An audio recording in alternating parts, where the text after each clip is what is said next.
Hey, this is Dr. Green with Momenta Chiropractic, and today we're going to be talking about weight belts. We're going to kind of go over how they work and hopefully answer the question of whether or not you should or should not use one. So we'll commonly see weightlifting belts being used, well, in the weightlifting population, primarily used for exercises like deadlifts, squats, and sometimes some elliptic lifting exercises. The goal behind these is to be able to create some support for the lumbar spine or the lower back during these lifts and kind of reduce the risk of injury. It also can add a little bit of a mechanical advantage to allow people to lift a lot more weight. Let's talk about how they work, because I think this is a common misconception. So naturally, if I were to kind of trying to internally create as much support as I could for my lower back, I would create what's called intra-abdominal pressure. We've done a couple videos on this, so I won't dive too far into it, but essentially the movement is being able to expand my abdomen and be able to maintain that expansion to be able to increase the pressure inside. And what that does is it helps to create some support so that I don't kind of round or extend or further compress my lumbar spine when I'm doing any sort of like lifting or exercise.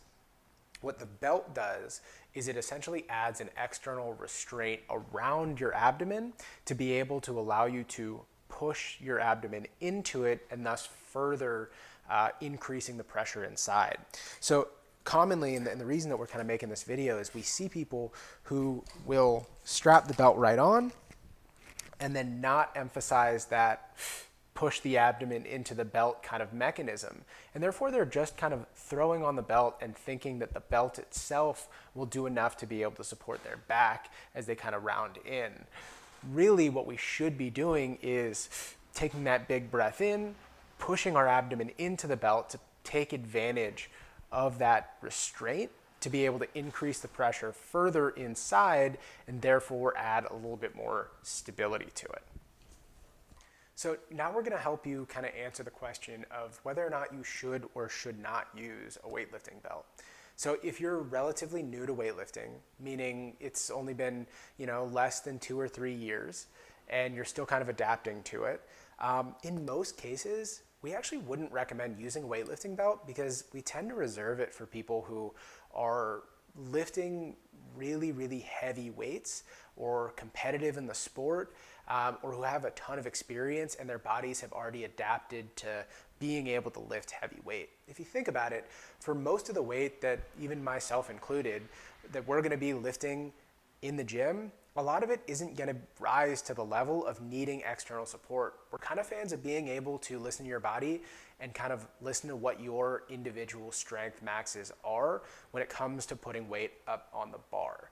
So in most cases, we don't think it's quite necessary. However, like we mentioned, if you're a competitive weightlifter, if you're starting to lift really heavy weights and you've had years of experience of being able to lift weights and your foundations are solid, this can give you an advantage.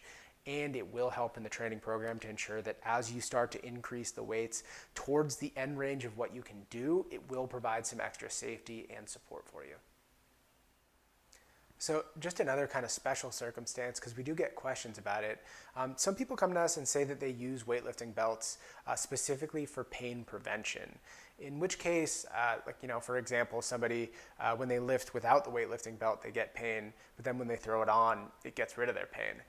This is mostly just an indication to us that somebody needs to be able to kind of take a step back and work on their technique of being able to support and create intra-abdominal pressure to support their low back, rather than use the weightlifting belt kind of as a crutch to be able to lift the weight that they otherwise might not be able to. So in those cases where we're using it mostly for pain prevention, we typically recommend being able to kind of take a step back, build the foundation, work on their technique, and then slowly progress back towards heavier weights. And then we can kind of talk again about wearing the weightlifting belt. So we hope this video has been helpful to better understand what weightlifting belts are all about, how they can be useful, and at least in our opinion, when we feel like they're most appropriate to use, especially if you're deadlifting, squatting, or doing Olympic lifting. So hope that's helpful. And if you have questions, feel free to reach out.